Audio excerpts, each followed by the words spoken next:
তোমার আর হলো না।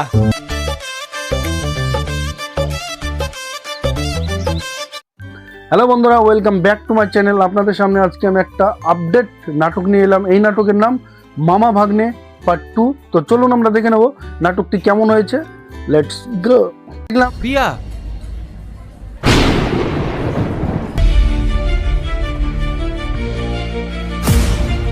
আগুনের সঙ্গে প্রিয়া যাচ্ছিল, সেখানে পিছন থেকে একটি ছেলে ডাকলো।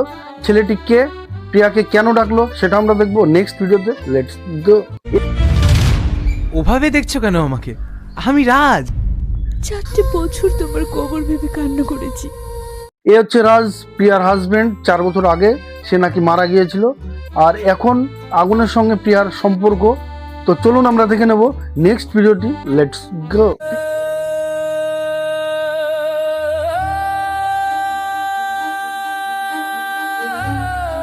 প্রিয়ার এখন 2 নৌকাতে পা।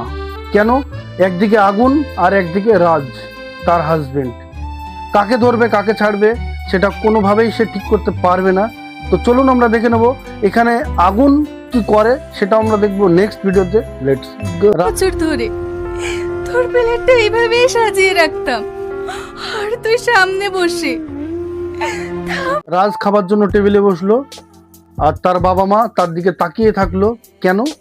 তারা কোনোভাবেই বিশ্বাস করতে পারছে না যে তাদের ছেলে তাদের সামনে, আর এদিকে প্রিয়া খেয়ালে ডুবে আছে। প্রিয়া কি করবে এখন? তো চলুন আমরা দেখে নেব নেক্সট ভিডিওটি। Let's go. বলতো সেদিন কি হয়েছিল, আর এতদিন তুই কোথায় ছিলি? রাজকে জিজ্ঞাসা করলো রাজের বাবা যে তোর এতদিন কি হয়েছিল, কোথায় ছিলি। সেখানে রাজ কি বলবে সেটা আমরা দেখবো নেক্সট ভিডিওতে। Let's go. 100 জন লেবার নিয়ে কাজ করছিলাম। হঠাৎ করে বিল্ডিংটা ধসে পড়ায় সবাই মারা যায়। প্রতিদিনকার তরে কিছু লেবার নিয়ে কাজ করছিল, সেখানে বিল্ডিং ধসে কিছু লোক মারা গিয়েছিল, আর রাজের পায়ে এবং মাথায় চোট খায়, আর তার মাথার স্মৃতিশক্তিটা হারায়। তারপরে আর কিছু মনে নেই। তো চলুন আমরা দেখে নেব নেক্সট ভিডিওটি। Let's go. বৌমা, হ্যাঁ দাঁড়িয়ে থাকলে যে, খাবার তুলে দাও। হ্যাঁ, ভাত আছে, কার পাতে ভাত নেই। তো চলুন আমরা দেখে নেব এখানে প্রিয়ার কি অবস্থা হতে চলেছে, সেটা আমরা দেখবো নেক্সট ভিডিওতে। Let's go. হলো, ঘুমোবে না?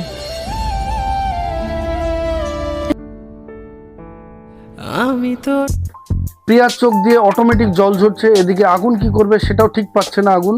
তো চলুন আমরা দেখে নেব নেক্সট ভিডিওটি। Let's go.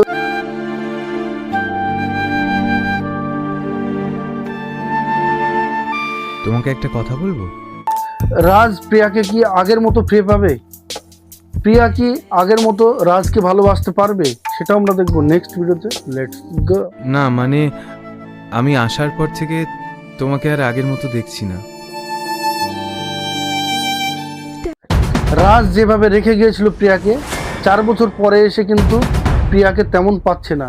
তার মনটা কোথায় যেন হারিয়ে গেছে। এই প্রিয়াকে কি রাজ আগের মতো পাবে, সেটা আমরা দেখবো নেক্সট ভিডিওতে। লেটস।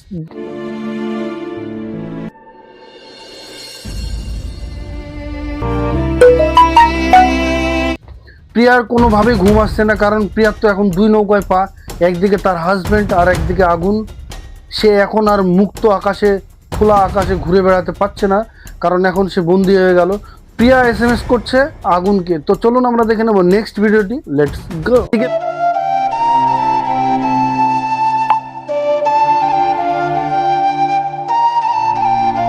এদিকে প্রিয়ার চোখে ঘুম নেই, এদিকে আগুনের চোখে ঘুম নেই। আগুন কি করবে সেটাও ঠিক বুঝে উঠতে পারছে না, প্রিয়া কি করবে সেটাও কিন্তু ঠিক বুঝে উঠতে পারছে না।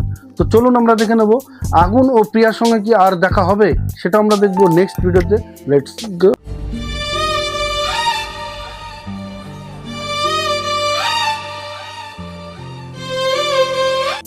ফাইনালি কফি শপে আগুন ও প্রিয়া দেখা করতে এসেছে। সেখানে দুজন দুজনের দিকে তাকাতে পারছে না। কি বা বলবে, কে কি বলে কথা স্টার্ট করবে সেটা কেউ বুঝতে পারছে না। তো চলুন আমরা দেখে নেব নেক্সট ভিডিওটি। Let's go. কেমন আছো? ভালো। অনেকক্ষণ পর প্রিয়া ও আগুনের কথা হলো যে কেমন আছো, আর সেখানে প্রিয়া কি বলবে কিছু বুঝতে পারছে না, আগুন কি বলবে কিছু বুঝতে পারছে না। কিন্তু দুঃখ, ভরপুর দুঃখ তাদের ভিতরে। সেখানে দুজনায় দুজনকে কোনোভাবে বলতে পারছে না যে কার ভিতরে কতটুকু দুঃখ, সেটা তো মুখে বলা যায় না। তো চলুন আমরা দেখে নেব এখানে আগুন ও প্রিয়ার কি কথা হয় ফিনিশিং পর্যন্ত, সেটা আমরা দেখবো নেক্সট ভিডিওতে। Let's go. ও যে ফিরে আসবে সেটা আমি ভাবতেই পারিনি, তাহলে হয়তো আমি তোমার জীবনে কখনো আসতাম না। তো প্রিয়া যদি জানতো যে তার হাজবেন্ড ফিরে আসবে, তাহলে প্রিয়ার মনে আগুনকে জায়গা দিত না। এদিকে আগুন তাকে ভালোবেসে সেও বিপদে পড়ে গেল। এখন আগুন কি করবে সেটাও ঠিক বুঝতে পারছে না। এখানে প্রিয়া তো অনেকটাই দোষী, সেটা নিজেকে ভাবছে। আর আগুন ও প্রিয়া এই পল্লীগ্রাম টিভির সুন্দর একটা জুটি, তাদের নাটক খুব সুন্দর লাগে। আপনাদের কেমন লাগে অবশ্যই কমেন্টে জানাবেন। তো চলুন আমরা দেখে নেবো নেক্সট ভিডিওটি। Let's go. এখন তুমি কি চাও? না আমি ওর হতে পারবো না, আমি তোমাকে ভুলতে পারবো। প্রিয়াকে আগুন জিজ্ঞাসা করলো যে তুমি এখন কি চাও। সেখানে প্রিয়া কি বললো যে না আমি ওর হতে পারবো না, তোমাকে আমি ভুলতে পারবো। এখানে প্রিয়ার কিন্তু দুই নৌকায় পা, কাউকে ছাড়তে পারছে না।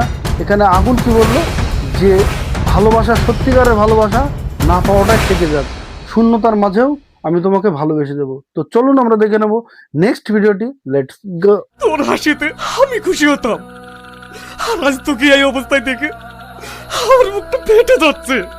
আর এদিকে তার মামা কিন্তু তার নেশা করা, তার কষ্ট পাওয়া কোনোভাবে সহ্য করতে পারছে না। আর সেখানে তার মামা কি বললো তাকে যে থাক, অনেক হয়েছে। তো চলুন আমরা দেখে নেব এখানে আগুন কি পুরো দেবদাস হয়ে যাবে, সেটা আমরা দেখবো নেক্সট ভিডিওতে। Let's go. তোমার উদাস হওয়ার কারণটা আমি জেনে গেছি। তুমি একজনকে ভালোবাসো, তাই না? প্রিয়া চুপচাপ কেন সেটা কিন্তু রাজ জেনে নিয়েছে। সেখানে হঠাৎ প্রিয়াকে প্রশ্ন করলো যে তুমি কাউকে ভালোবেসে ফেলেছো। আর সেখানে প্রিয়া কি বলবে কিছু খুঁজে পাচ্ছে না। তো চলুন আমরা দেখে নেব রাজ কিভাবে জানলো যে সে অন্য কাউকে ভালোবাসে, সেটা আমরা দেখবো নেক্সট ভিডিওতে। লেটস। যে ছেলেটা 4 বছর ছিল না, তার অনুপস্থিতিতে অন্য পুরুষের আগমনটা স্বাভাবিক। একটা ছেলে 4 বছর না থাকা অনুপস্থিতিতে একটি মেয়ে একটি ছেলেকে ভালোবাসতে পারে, কারণ এটাই স্বাভাবিক। তো চলুন আমরা দেখে নেব এখানে প্রিয়াকে কি কিছু বলবে, সেটা আমরা দেখবো নেক্সট ভিডিওতে। Let's go.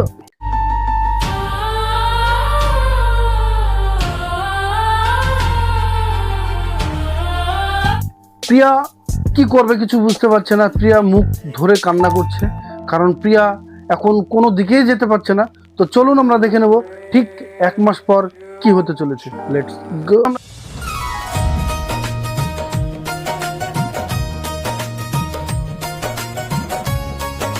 আমরা দেখলাম আগুন ও প্রিয়ার বিয়ে হঠাৎ, এটা কিভাবে সম্ভব। তো চলুন আমরা দেখে নেব এর পিছনের কাহিনীটা কি। Let's go. কি করছেন? আমার আরও একটা সংসার আছে, মানে ওই অ্যাক্সিডেন্টের পর আগুনের মামাকে রাজ কি বলল যে আমার একটা সংসার আছে। আমার যখন অ্যাক্সিডেন্ট হয়েছিল আমাকে দেখাশোনা করেছিল হসপিটালের একটি নার্স, আর তার সঙ্গে আমার বিয়ে হয়েছে। তো চলুন আমরা দেখে নেব নেক্সট ভিডিওটি। Let's go. তাই আমিও চাই প্রিয়া একটা নতুন জীবন পাক। তো বন্ধুরা, নাটকটি কেমন লাগলো আশা করি ভালো লেগেছে। ভালো লাগলে অবশ্যই লাইক, কমেন্ট, শেয়ার, সাবস্ক্রাইব করতে ভুলবেন না। নাটকটি বেশি বেশি শেয়ার করুন, সবাইকে দেখার সুযোগ করে দিন। এই পল্লীগ্রাম টিভির ওনার রবিউল শেখ, ওনাকে অসংখ্য ধন্যবাদ। আপনাদের সঙ্গে আবার দেখা হবে নেক্সট ভিডিওতে। বাই।